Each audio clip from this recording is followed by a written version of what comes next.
अपनी मेहनत की कमाई या प्रॉपर्टी किसी अपने को देना ये एक बहुत बड़ा फैसला होता है। पर इसे कानूनी तौर पर सही कैसे किया जाए, ये सवाल ना अक्सर लोगों को उलझा देता है। और देखिए, इसमें जरा सी भी चूक हो गई तो भविष्य में परिवार के लिए बड़ी मुसीबत खड़ी हो सकती है। तो सवाल ये उठता है कि आखिर कौन सा कानूनी दस्तावेज इस्तेमाल किया जाए। क्या एक गिफ्ट डीड बनवा लें, या फिर सेटलमेंट डीड, या हो सकता है वसीयत ही सही ऑप्शन हो। देखिए, सही दस्तावेज चुनना ना भविष्य के कई कानूनी झंझटों से बचा सकता है। तो चलिए मिलकर इसका जवाब ढूंढते हैं। तो चलिए शुरू करते हैं और संपत्ति की इस आम पहेली को सुलझाते हैं। ये एक ऐसी उलझन है जिसका सामना सच कहूं तो कई परिवारों को करना पड़ता है। अगर गलत डॉक्यूमेंट चुन लिया ना, तो बहुत कंफ्यूजन और लीगल पचड़े हो सकते हैं। तो चलिए इसे एकदम क्रिस्टल क्लियर करते हैं। और जानते हैं क्या, इसे समझने के लिए हम सुप्रीम कोर्ट के एक हालिया और बहुत ही जरूरी फैसले को अपना गाइड बनाएंगे।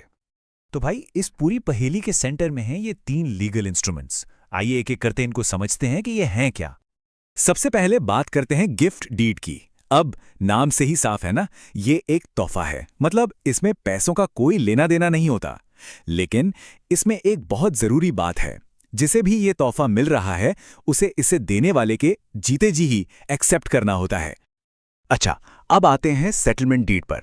यह भी काफी हद तक गिफ्ट जैसा ही है, मतलब ये भी अक्सर परिवार में प्यार और स्नेह की वजह से ही किया जाता है। लेकिन यहां एक बहुत बड़ा फर्क है, और वो ये कि इसमें प्रॉपर्टी पर हक तुरंत, मतलब इमीडिएटली मिल जाता है।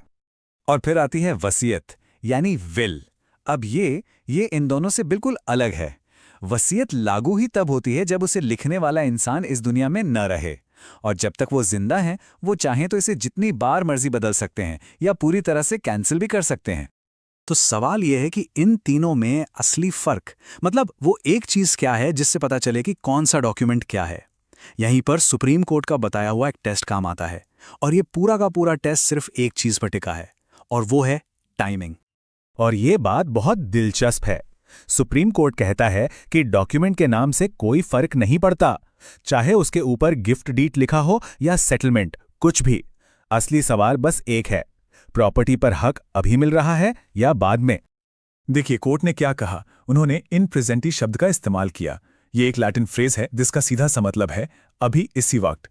तो असली टेस्ट बस इतना सा है, क्या प्रॉपर्टी का इंटरेस्ट अभी तुरंत ट्रांसफर हो रहा है या फिर लिखने वाले की मौत के बाद होगा।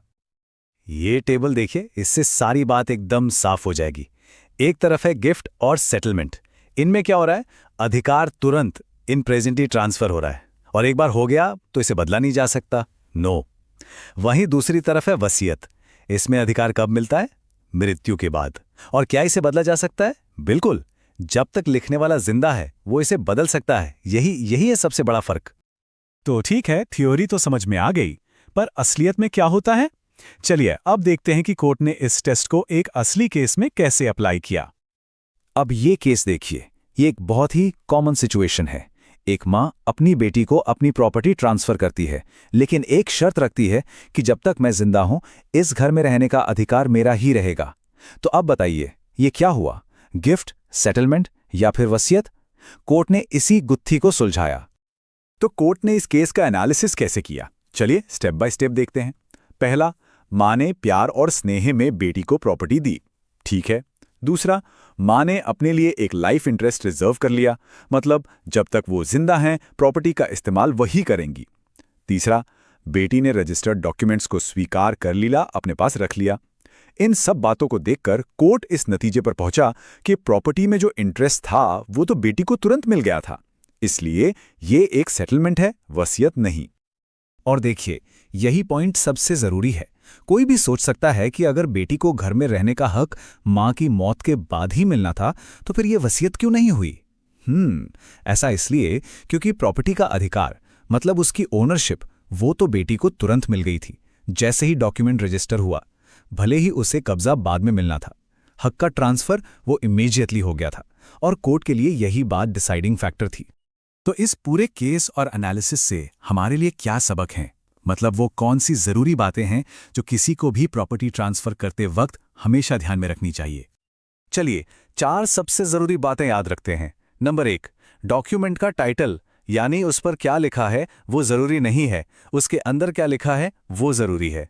नंबर 2, अगर किसी ने लाइफ इंटरेस्ट यानी जीवन भर रहने का हक रख भी लिया तो इसका मतलब ये नहीं कि वो अपने आप वसीयत बन गई। नंबर 3, जिसे प्रॉपर्टी मिल रही है उसकी तरफ से एक्सेप्टेंस बहुत जरूरी है और ये डॉक्यूमेंट्स अपने पास रखने से भी साबित हो सकती है। और आखिर में नंबर 4, सिर्फ रजिस्ट्रेशन से कुछ साबित नहीं होता, डॉक्यूमेंट के पीछे की असल नीयत क्या है वो देखना पड़ता है। तो कुल मिलाकर बात यह है कि असली सवाल ये नहीं है कि डॉक्यूमेंट का नाम क्या है। असली सवाल तो बस एक है, प्रॉपर्टी पर पावर कब ट्रांसफर हो रहा है, अभी या बाद में। अगली बार जब भी ऐसा कोई मामला सामने आए तो बस यही एक सवाल पूछना है। इसका जवाब मिलते ही सारी उलझन अपने आप दूर हो जाएगी।